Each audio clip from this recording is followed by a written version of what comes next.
Shalom, saudara yang kekasih dalam Tuhan. Mari mempersiapkan diri, kita bersama-sama akan beribadah kepada Tuhan. Mari berdoa.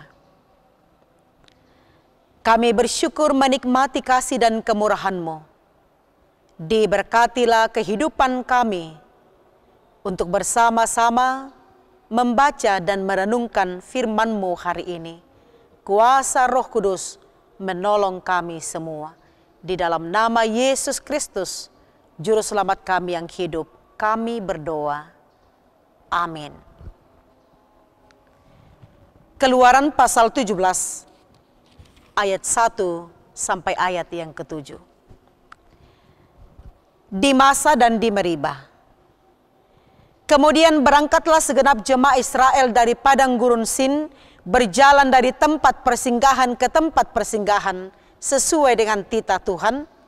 Lalu berkemalah mereka di Rafidim, tetapi di sana tidak ada air untuk diminum bangsa itu. Jadi mulailah mereka itu bertengkar dengan Musa. Kata mereka, berikanlah air kepada kami supaya kami dapat minum. Tetapi Musa berkata kepada mereka, mengapakah kamu bertengkar dengan aku? Mengapakah kamu mencobai Tuhan? Hauslah bangsa itu akan air di sana. Bersungut-sungutlah bangsa itu kepada Musa dan berkata, mengapa pula engkau memimpin kami keluar dari Mesir untuk membunuh kami, anak-anak kami, dan ternak kami dengan kehausan? Lalu berseru-serulah Musa kepada Tuhan, katanya, apakah yang akan kulakukan kepada bangsa ini? Sebentar lagi mereka akan melempari aku dengan batu. Berfirmanlah Tuhan kepada Musa, berjalanlah di depan bangsa itu, dan bawalah beserta engkau beberapa orang dari antara para tua-tua Israel. Bawalah juga di tanganmu tongkatmu yang kau pakai memukul sungai Nil, dan pergilah. Maka aku akan berdiri di sana di depanmu, di atas gunung batu di Horeb. Haruslah kau pukul gunung batu itu, dan dari dalamnya akan keluar air, sehingga bangsa itu dapat minum.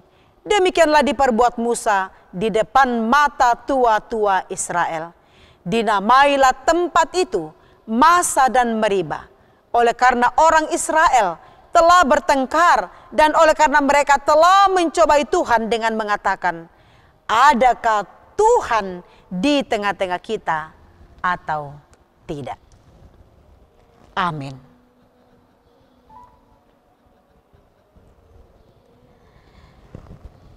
Ada sebuah peribahasa berbunyi demikian.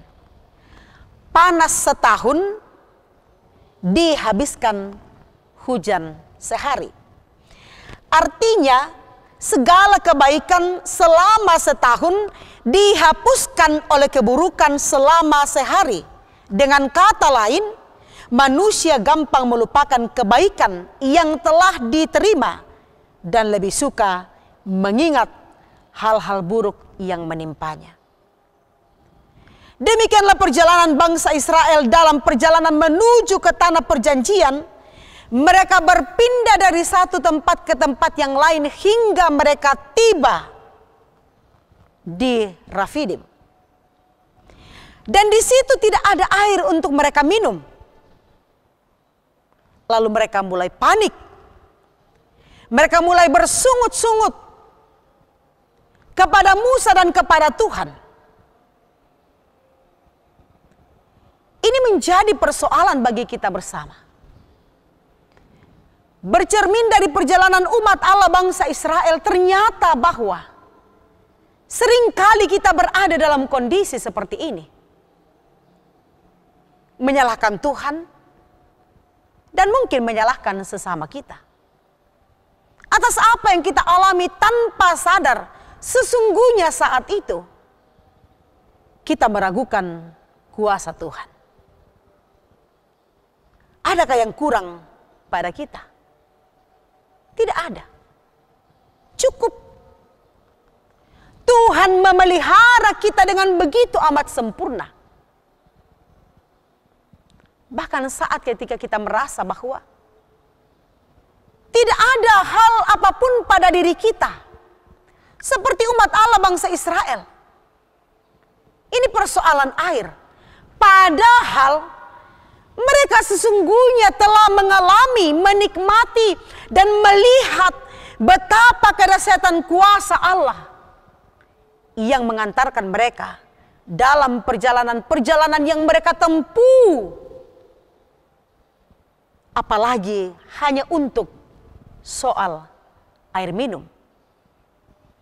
Allah sanggup dan berkuasa untuk menyediakan segala sesuatunya bagi kita.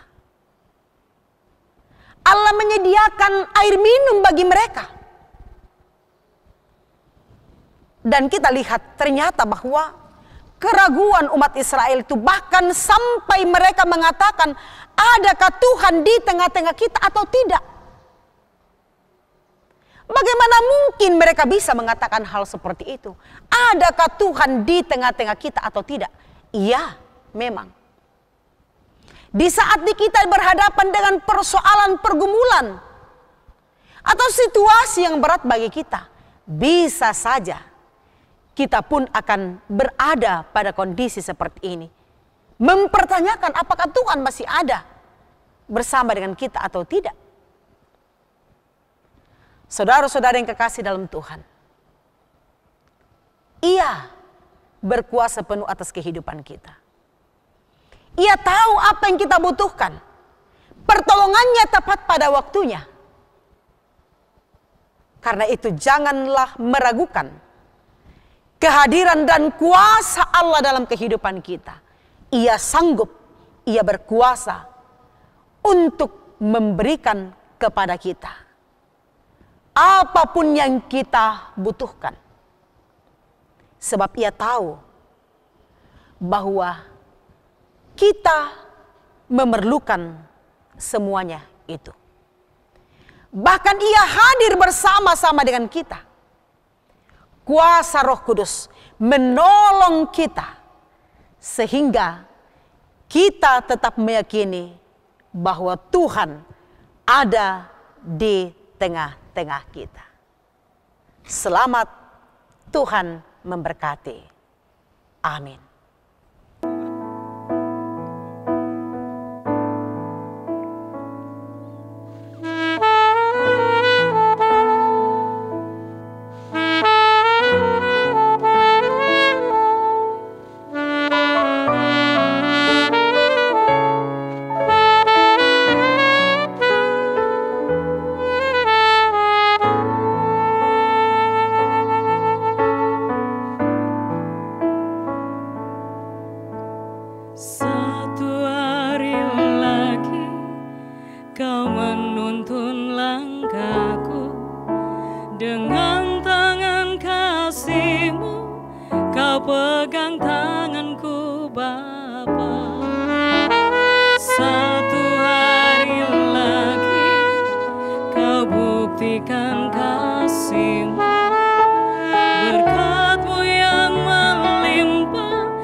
kita berdoa. Kami bersyukur hari ini menikmati kasih dan cinta Tuhan yang tidak pernah berkesudahan. Terima kasih firman-Mu, diberkatilah kami semua. Diberkatilah kehidupan kami bersama-sama. Menjalani hari ini dalam kuasa dan pimpinan Tuhan saja. Dalam berbagai-bagai hal, di tengah-tengah keluarga kami, di tengah-tengah perjalanan rumah tangga kami semua, anak-anak, cucu, opa, oma, ayah, ibu, serta keluarga-keluarga di mana saja berada. Berdoa bagi perjalanan gereja Tuhan di muka bumi ini, untuk terus menyatakan kesaksian persekutuan dan pelayanan, diberkatilah. Demikian bagi bangsa dan negara kami Indonesia, bagi dunia ini ya Tuhan, di saat kami bersama-sama menghadapi pandemi COVID-19 ini. Kami dibawa dalam perasaan yang agak lega setelah mendengarkan bagaimana pemberitaan tentang new normal. Tetapi biarlah kami tetap berjaga-jaga, jangan sampai kami kebablasan. Tetapi dalam hal ini pun kami tetap berhati-hati, bahkan mematuhi peraturan-peraturan dari pemerintah untuk kami bersama, demi kebaikan kami di bumi yang Tuhan ciptakan ini. Terpujilah nama Tuhan sampai selama-lamanya. Haleluya. Amin. Shalom. Tuhan memberkati.